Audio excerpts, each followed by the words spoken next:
Hi! Welcome to Attorney Estee channel. I'm Attorney Estee Asiron Bisnar. I'm licensed to practice law in California, New York, and Philippines. Today, I will share my experience as a first-time U.S. voter. I will also share my observations regarding the differences between the Philippines and U.S. elections rules and regulations. So let's dive in! Okay, I'm in our mailbox and we'll see if the voting ballot is already here. Due to the pandemic, every registered voter in California will automatically receive a ballot in the mail.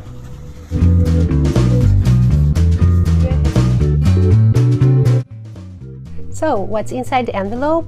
There's a small flyer, then instruction, and then the official ballot, and also one envelope where you will place the completed ballot. In the official ballot, you'll see page 1 of 3, 2 of 3, and then 3 of 3, and the last page is left blank. So, it's time to mark our ballot. Do not use pencil, only use blue or black pen. And follow the instructions, like how many you will need to vote for councilors. For example, like here in Irvine, it says, vote for not more than 3. What we did, we collected all candidate flyers through mail. We read all those flyers. Chito, my husband, and I deliberated on each candidate and each proposition. Here in California, there are 12 proposed measures, so it took us some time to complete the ballot. We even debated on our respective choice and Googled the rationale for every proposition. At the end of our discussion, we made our individual choice. It turned out our choices differ on some proposed measures. As John F. Kennedy reminds us, the ignorance of one voter in a democracy impairs the security of all. After marking your ballot, put the completed ballot in the envelope and seal your envelope. Then, date and sign the back of the envelope. Also, print your name and your residential address. There are several options for returning your ballot. You can mail your ballot in the enclosed postage page envelope, or drop off your ballot to any vote center, or deposit your ballot into any ballot drop box. We decided to just deposit our ballot into the nearest ballot drop box. Meanwhile, here are my observations during this campaign period here. If you will notice, the trees are really protected. Not one poster is nailed to the tree. They use instead yard signs usually placed at the corner of the streets. Also, as to car stickers, I seldom see campaign or candidate stickers on the candidates or supporters' cars. So basically, it's litter-free, environment-friendly campaign here in the US. In California, candidates should really follow certain criteria for campaign signs.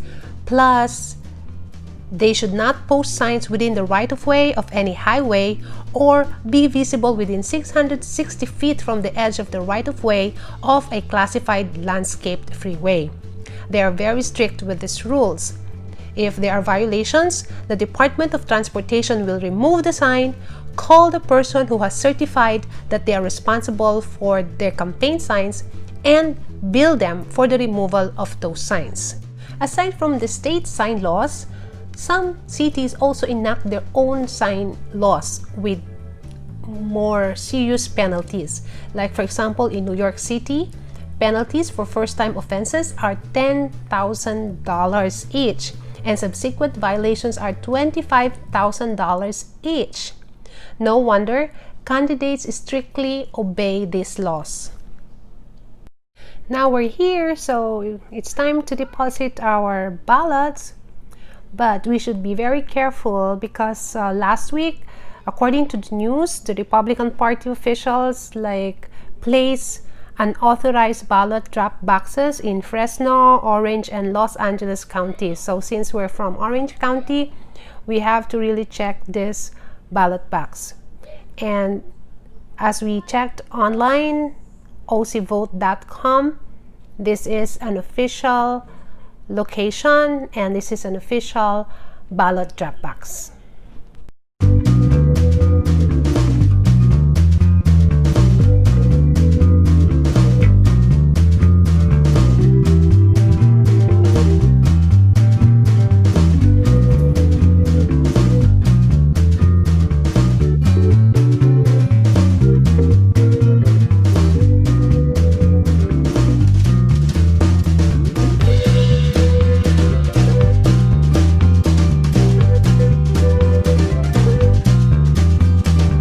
What's interesting is that you can track your ballot online to see when it arrives and when it's counted. Here in California, you just visit where'smyballot.sos.ca.gov. So, what are the differences between Philippines and US election regulations? In the Philippines, there's no vote by mail. Unlike here in the US, you have the option to vote in person or mail or drop your ballots. Also here, the trees are really protected. Posters are in yardsticks and not nailed to trees or posted on lampposts. And you won't see campaign signs on most freeways. Plus, there are very few to no campaign stickers on cars. Also, no one is distributing t-shirts of candidates.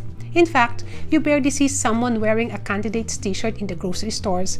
Unlike in the Philippines, everywhere you go during campaign period, left and right, you will see people wearing their candidates' t-shirts.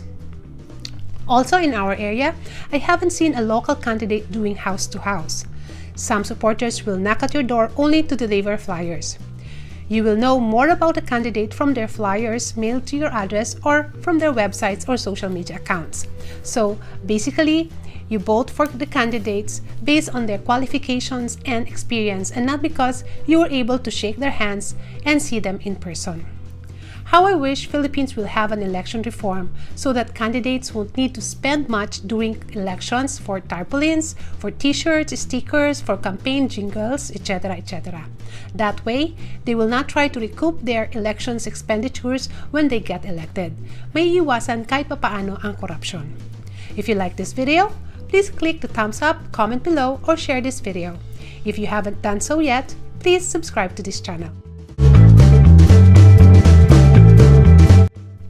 So let me end this video with a quote from Martin Luther King. Our lives begin to end the day we become silent about things that matter. So thank you for watching and hope you learned something out of this video. Till my next video, bye!